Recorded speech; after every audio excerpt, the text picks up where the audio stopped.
I'm deploying the National Guard to help reestablish law, order, and public safety in Washington, D.C. Just hours after President Trump announced he was taking over the D.C. police force, a man was shot dead in the street here. It's less than a mile from the White House. It's thought this is the 100th homicide in the city this year.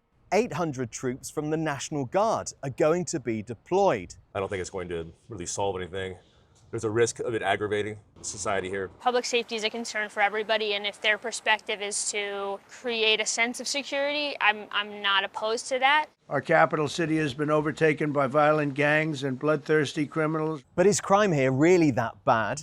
And does the president have the power to do this? The president has highlighted specific cases, including the alleged carjacking of a young former employee at the DOJ cost-cutting department. You're going to see police or you're going to see FBI agents. We're going to have a lot of agents on the streets. Trump has spoken of rising violence in the Capitol, but figures from the police and the FBI show it falling last year. In the 1990s, DC was called the murder capital, but the homicide rate has dropped significantly.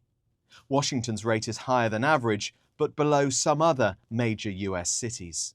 But like many capital cities, Washington, D.C. does have some specific parts with specific crime problems. You might not see it during the day, but come nightfall, it's a different story. This was Saturday night in the Navy Yard neighborhood. An evening curfew for under 18s was brought in here after a shooting.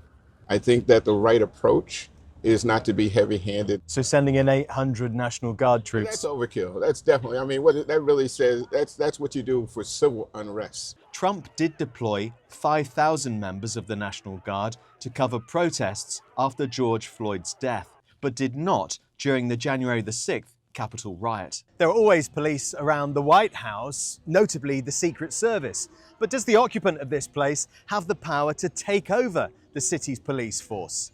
Yes, he does.